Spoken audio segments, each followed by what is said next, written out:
क्या आपने कभी महसूस किया है कि लोग आपकी कदर नहीं करते, आपकी बात को टाल देते हैं, आपको हल्के में लेते हैं? तो ये वीडियो सिर्फ आपके लिए है। आज मैं आपको ले चलूंगा उस युग में जब महान चाणक्य ने एक साधारण युवक को सम्राट चंद्रगुप्त मौर्य बनाया था। और उस दिन की कहानी सुनाऊंगा जब चाणक्य ने चंद्रगुप्त को वो 7 गुप्त नीतियां सिखाई थी जिनसे दुनिया आपकी इज्जत करने पर मजबूर हो जाती है। तो बने रहिए इस वीडियो के साथ, क्योंकि आज आप सीखेंगे वो चाणक्य नीति जो आपकी जिंदगी बदल देगी। पाटलिपुत्र की वो सुबह थी। सूरज की पहली किरणें गंगा के पानी पर नाच रही थीं। चंद्रगुप्त मौर्य अपने गुरु चाणक्य के आश्रम में बैठे परेशान दिख रहे थे। चाणक्य ने पूछा, वत्स, क्या बात है? तुम्हारे चेहरे पर चिंता की लकीरें क्यों हैं? चंद्रगुप्त ने कहा, गुरुदेव, कल दरबार में मैंने एक महत्वपूर्ण सुझाव दिया था, लेकिन किसी ने मेरी बात नहीं सुनी। सभी मंत्री मेरी उपेक्षा करते हैं। मुझे लगता है लोग मेरी कद्र नहीं करते। चाणक्य मुस्कुराए और बोले, वत्स, इज्जत मांगी नहीं जाती, कमाई जाती है। और आज मैं तुम्हें वो 7 चालें सिखाऊंगा जिनसे लोग तुम्हारी वैल्यू करने पर मजबूर हो जाएंगे। चाणक्य ने एक पत्थर उठाया और चंद्रगुप्त से कहा, देखो इस पत्थर को। जब तक ये जमीन पर पड़ा है कोई इसकी परवाह नहीं करता, लेकिन जिस दिन यही पत्थर मूर्ति बन जाता है तो लोग इसके आगे सिर झुकाते हैं। फर्क क्या है? फर्क है इसकी कीमत का। और आज मैं तुम्हें सिखाऊंगा कि अपनी कीमत कैसे बढ़ाओ।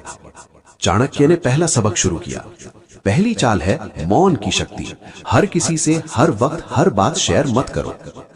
चाणक्य ने समझाया, जो व्यक्ति अपनी हर बात सबको बता देता है उसकी कोई खासियत नहीं रह जाती। लोग उसे खुली किताब समझने लगते हैं और खुली किताब की कोई कीमत नहीं होती। उन्होंने चंद्रगुप्त को एक उदाहरण दिया। कल दरबार में राजा धनानंद आए थे। उन्होंने देखा कि एक मंत्री हर छोटी बड़ी बात सबको बता रहा था, उसकी योजनाएं, उसके विचार, उसकी रणनीति, सब कुछ। और क्या हुआ? राजा ने उस मंत्री की एक भी बात गंभीरता से नहीं ली। लेकिन वहीं दूसरा मंत्री था जो चुप बैठा था। जब राजा ने उससे पूछा तब उसने सिर्फ 2 वाक्य बोले, लेकिन वो 2 वाक्य इतने प्रभावशाली थे कि पूरा दरबार सुन्न रह गया।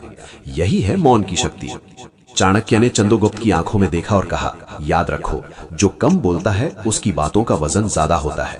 जब तुम चुप रहते हो तो लोग सोचते हैं कि तुम्हारे पास कुछ खास है, और जब तुम बोलते हो तो सब ध्यान से सुनते हैं। आज से तुम अपनी हर योजना, हर विचार और हर बात सबको नहीं बताओगे, सिर्फ वही बोलोगे जो जरूरी है। और देखना, लोग तुम्हारी हर बात को कितनी गंभीरता से लेने लगेंगे। चाणक्य ने दूसरा पाठ शुरू किया। दूसरी चाल, हमेशा उपलब्ध मत रहो। जो चीज आसानी से मिल जाती है उसकी कोई कीमत नहीं होती। उन्होंने चंद्रगुप्त से पूछा, बताओ, हीरे की कीमत ज्यादा है या पत्थर की? हीरे की, गुरुदेव। क्यों? क्योंकि हीरा दुर्लभ है, कम मिलता है। बिल्कुल सही। यही सिद्धांत इंसानों पर भी लागू होता है। जो व्यक्ति हर किसी के लिए हर वक्त उपलब्ध रहता है, लोग उसे हल्के में लेने लगते हैं। उन्होंने एक कहानी सुनाई। एक बार एक वैद्य था जो गांव में हर किसी के घर दौड़ा दौड़ा जाता था। कोई भी बुलाता वो तुरंत पहुंच जाता। धीरे धीरे लोगों ने उसकी कद्र करना बंद कर दी। वे सोचते, ये तो बेकार बैठा है इसलिए हमारे पास आता है। लेकिन दूसरा वैद्य था जो सिर्फ निश्चित समय पर ही मरीज देखता था। उसे बुलाना मुश्किल था। और देखो क्या हुआ, लोग उसकी इज्जत करने लगे। राजा तक उसके पास जाने लगे। चंद्रगुप्त, ये नहीं कि तुम घमंडी बन जाओ, लेकिन अपना समय, अपनी ऊर्जा, अपनी उपलब्धता को वैल्यू दो।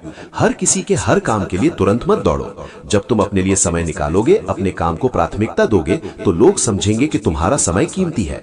और जो व्यक्ति अपने समय को कीमती समझता है, दुनिया भी उसे कीमती समझती है। आज से एक नियम बनाओ, हर किसी का फोन उठाना जरूरी नहीं, हर मीटिंग में जाना जरूरी नहीं। अपनी प्राथमिकताएं तय करो और उसी के हिसाब से उपलब्ध रहो। तीसरी और सबसे महत्वपूर्ण चाल, चाणक्य ने गंभीर स्वर में कहा, जहां आपका अपमान हो वहां तुरंत उस जगह को छोड़ दो। चंद्रगुप्त ने पूछा, लेकिन गुरुदेव, अगर वो जगह जरूरी हो तो? चाणक्य ने जवाब दिया, कोई भी जगह तुम्हारे आत्मसम्मान से ज्यादा जरूरी नहीं है। जो व्यक्ति अपमान सहकर भी किसी जगह पर बना रहता है, वो अपने अपमान को स्वीकार कर लेता है और फिर लोग उसे और ज्यादा अपमानित करते हैं। उन्होंने अपनी ही कहानी सुनाई। याद है वो दिन जब राजा धनानंद ने मुझे उनके दरबार से बाहर फेंकवा दिया था। उन्होंने मेरा अपमान किया था। मैं वहां रुक सकता था, माफी मांग सकता था, उनसे विनती कर सकता था, लेकिन मैंने क्या किया? मैंने तुरंत वो जगह छोड़ दी और उसी दिन प्रतिज्ञा ली कि मैं नंद वंश का नाश करूंगा। अगर मैं उस दिन वहां रुक जाता, अपमान सहता, तो आज मैं कुछ नहीं होता। लेकिन मैंने अपने आत्मसम्मान की रक्षा की। चाणक्य ने चंद्रगुप्त के कंधे पर हाथ रखा। चंद्रगुप्त, दुनिया में 2 तरह के लोग होते हैं। एक वो जो अपमान सहते हैं और दूसरे वो जो अपने सम्मान के लिए लड़ते हैं। तुम्हें चुनना है कि तुम किस तरह के इंसान बनना चाहते हो। याद रखो, जब तुम अपने सम्मान के लिए खड़े होते हो तो शुरुआत में लोग नाराज हो सकते हैं, लेकिन धीरे धीरे वही लोग तुम्हारी इज्जत करने लगते हैं, क्योंकि वे समझ जाते हैं कि तुम ऐसे इंसान नहीं हो जिसे आसानी से दबाया जा सके। आज से ये नियम बनाओ, जहां तुम्हारी कद्र नहीं वहां तुम्हारी जरूरत भी नहीं। चाणक्य ने चौथी चाल शुरू की। चौथी चाल, बातों से नहीं अपने काम से अपनी कीमत साबित करो। दुनिया में दो तरह के लोग होते हैं, एक वो जो बड़ी बड़ी बातें करते हैं और दूसरे वो जो बड़े बड़े काम करते हैं। पहली तरह के लोगों को कोई याद नहीं रखता, लेकिन दूसरी तरह के लोग इतिहास बन जाते हैं। चाणक्य ने एक उदाहरण दिया। तक्षशिला में मेरे साथ एक विद्यार्थी था। वो हमेशा कहता था कि वो महान योद्धा बनेगा, महान विद्वान बनेगा। हर किसी को अपने सपनों के बारे में बताता रहता था, लेकिन उसने कभी मेहनत नहीं की। आज कोई उसका नाम नहीं जानता। लेकिन वहीं एक और छात्र था जो चुपचाप अपनी साधना में लगा रहता था। दिन रात अभ्यास करता, पढ़ता, सीखता, कभी किसी से अपने बारे में नहीं बोलता था। आज वो राजगुरु है और पूरा राज्य उसका सम्मान करता है। चाणक्य ने चंद्रगुप्त को समझाया, देखो चंद्रगुप्त, जब तुम सिर्फ बातें करते हो तो लोग तुम्हारी परीक्षा लेने लगते हैं। वे सोचते हैं, देखते हैं ये कर पाता है कि नहीं, और जब तुम उनकी अपेक्षाओं पर खरे नहीं उतरते तो तुम्हारी साख गिर जाती है। लेकिन जब तुम चुपचाप काम करते हो और फिर अपने नतीजे दिखाते हो तो लोग चौंक जाते हैं। वे सोचते हैं, वाह, इसने तो हमारी सोच से भी ज्यादा कर दिया, और तब तुम्हारी कीमत बढ़ जाती है। मैं तुम्हें एक सूत्र देता हूं, कम कहो, ज्यादा करो और सबसे ज्यादा दिखाओ। अपने मुंह से अपनी बड़ाई मत करो, अपने काम को तुम्हारी बड़ाई करने दो। जब कल दरबार में जाओ तो अपनी योजनाओं के बारे में लंबा चौड़ा भाषण मत दो, बस एक छोटा सा प्रस्ताव रखो और फिर उसे अमल में लाकर दिखाओ, और देखना कैसे सब तुम्हारी इज्जत करने लगते हैं। पांचवी चाल, चाणक्य ने कहा, अपनी सीमाएं स्पष्ट करो। लोगों को बताओ कि क्या स्वीकार्य है और क्या नहीं। चंद्रगुप्त ने पूछा, लेकिन गुरुदेव, अगर लोग नाराज हो गए तो? चाणक्य मुस्कुराए, जो लोग तुम्हारी सीमाओं से नाराज होते हैं वे असल में तुम्हें नियंत्रित करना चाहते हैं, और जिसे नियंत्रित किया जा सके उसकी कोई इज्जत नहीं करता। उन्होंने समझाया, देखो, एक राजा की सीमाएं होती हैं। कोई भी उसके महल में जब चाहे नहीं घुस सकता। समय तय होता है, नियम होते हैं, और इसीलिए लोग राजा का सम्मान करते हैं। लेकिन एक सामान्य व्यक्ति जिसकी कोई सीमाएं नहीं, जो हर किसी को हर काम की इजाजत देता है, उसे कोई गंभीरता से नहीं लेता। चाणक्य ने चंद्रगुप्त को बताया, तुम्हें सीमाएं बनानी होंगी, जैसे तुम किस समय उपलब्ध हो, किस समय नहीं, कौन सी बातें तुम सुनोगे, कौन सी नहीं, कैसा व्यवहार तुम स्वीकार करोगे, कैसा नहीं। मैं तुम्हें एक उदाहरण देता हूं। कल एक आदमी दरबार में आया और राजा से बेहद बेअदबी से बोला। क्या राजा ने उसे सुना? नहीं। राजा ने तुरंत उसे दरबार से निकलवा दिया। क्यों? क्योंकि राजा की सीमाएं स्पष्ट हैं। अब तुम्हें भी यही करना है। अगर कोई तुम्हारे साथ बेइज्जती से पेश आता है तो तुरंत उसे रोको, कहो, मैं इस तरह की बातचीत को स्वीकार नहीं करता। अगर कोई तुम्हारे समय का सम्मान नहीं करता तो उसे बताओ कि तुम्हारा समय कीमती है। अगर कोई तुम्हारी मेहनत को हल्के में लेता है तो उसे समझाओ कि तुम्हारे काम की कीमत है। चाणक्य ने चंद्रगुप्त की आंखों में देखा। चंद्रगुप्त, याद रखो, लोग तुम्हारे साथ वैसा ही व्यवहार करेंगे जैसा तुम उन्हें करने दोगे। अगर तुम अपनी सीमाएं नहीं बनाओगे तो लोग तुम्हें जितना चाहे उतना इस्तेमाल करेंगे, लेकिन जब तुम अपनी सीमाएं स्पष्ट करोगे तो लोग समझ जाएंगे कि तुम्हारे साथ खिलवाड़ नहीं किया जा सकता। छठी चाल, चाणक्य ने गंभीरता से कहा, अपने मूल्य को पहचानो और उससे कम में कभी समझौता मत करो। चंद्रगुप्त, मैं तुमसे एक सवाल पूछता हूं। एक हीरा और एक कांच का टुकड़ा, दोनों चमकते हैं, लेकिन जौहरी हीरे की कीमत लाखों में लगाता है और कांच को फेंक देता है, क्यों? चंद्रगुप्त सोच में पड़ गए। चाणक्य ने जवाब दिया, क्योंकि हीरा अपने मूल्य को जानता है। वो सड़क पर नहीं मिलता, उसे पाने के लिए गहरी खुदाई करनी पड़ती है, तराशना पड़ता है, और इसीलिए उसकी कीमत है। लेकिन कांच, वो हर जगह मिल जाता है, उसकी कोई खासियत नहीं, इसलिए उसका कोई मूल्य नहीं।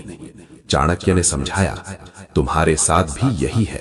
अगर तुम अपने ज्ञान, अपने समय, अपनी मेहनत को मुफ्त में बांटोगे तो लोग सोचेंगे कि इसमें कोई मूल्य नहीं है। लेकिन जब तुम अपने मूल्य को जानोगे और उसके अनुसार व्यवहार करोगे तो लोग तुम्हारी कद्र करने लगेंगे। उन्होंने एक कहानी सुनाई। एक बार एक चित्रकार था, वो बहुत प्रतिभाशाली था, लेकिन वो अपने चित्र बहुत कम कीमत में बेच देता था। लोग उसके चित्र खरीदते थे, लेकिन उनकी कद्र नहीं करते थे। कुछ तो उन चित्रों को फाड़कर फेंक देते थे। एक दिन एक बुजुर्ग ने उस चित्रकार को सलाह दी, अपने चित्रों की कीमत बढ़ा दो। चित्रकार ने वैसा ही किया। अब उसके चित्र महंगे थे और देखो क्या हुआ, अचानक लोग उसके चित्रों को महत्व देने लगे। राजा महाराजा उससे चित्र बनवाने लगे। वही चित्र जो पहले फेंक दिए जाते थे अब महलों में सजाए जाने लगे। फर्क क्या था? बस उस चित्रकार ने अपने मूल्य को पहचाना। चाणक्य ने चंद्रगुप्त को बताया, आज से तुम भी अपने मूल्य को पहचानो। तुम्हारे पास ज्ञान है, कौशल है, प्रतिभा है, इसे हल्के में मत लो। जब कोई तुमसे कुछ मांगे तो देखो कि वो तुम्हारी कीमत समझता है या नहीं। अगर कोई तुम्हारा समय बर्बाद करता है तो उसे रोको। अगर कोई तुम्हारी मेहनत का फायदा उठाना चाहता है तो सावधान रहो। अपने मूल्य से कम में कभी समझौता मत करो। चाणक्य ने अंतिम और सबसे शक्तिशाली चाल बताई। 7वीं और अंतिम चाल, आत्मनिर्भर बनो। जब तुम्हें किसी की जरूरत नहीं रहेगी तो सब तुम्हें जरूरत समझने लगेंगे। चंद्रगुप्त, दुनिया का ये सबसे कठोर सत्य है। लोग उसी की कद्र करते हैं जिसे उनकी जरूरत नहीं होती, और जो जरूरतमंद होता है उसका फायदा उठाया जाता है। चंद्रगुप्त ने पूछा, लेकिन गुरुदेव, इंसान सामाजिक प्राणी है, हमें दूसरों की जरूरत तो पड़ती ही है। चाणक्य ने समझाया, जरूरत और निर्भरता में फर्क है। जरूरत का मतलब है सहयोग, लेकिन निर्भरता का मतलब है कमजोरी। जब तुम किसी पर निर्भर हो जाते हो तो तुम्हारी कीमत घट जाती है। उन्होंने एक गहरा उदाहरण दिया। देखो उस पेड़ को, वो जमीन से पानी लेता है, सूरज से रोशनी लेता है, हवा से ऑक्सीजन लेता है, लेकिन क्या वो निर्भर है? नहीं, वो खुद मजबूत है, अपनी जड़ें गहरी हैं, और इसीलिए लोग उस पेड़ के नीचे छाया के लिए आते हैं, फल के लिए आते हैं। लेकिन एक बेल को देखो, वो दूसरे पेड़ पर चढ़ती है, उसी का सहारा लेती है, और जिस दिन वो पेड़ गिर जाता है, बेल भी खत्म हो जाती है। यही फर्क है आत्मनिर्भरता और निर्भरता में। चाणक्य ने चंद्रगुप्त के कंधे पर हाथ रखा। चंद्रगुप्त, तुम्हें आत्मनिर्भर बनना होगा, हर क्षेत्र में, भावनात्मक रूप से, आर्थिक रूप से, सामाजिक रूप से। भावनात्मक रूप से आत्मनिर्भर का मतलब है कि तुम्हारी खुशी किसी और पर निर्भर नहीं होनी चाहिए, तुम अकेले भी खुश रह सको।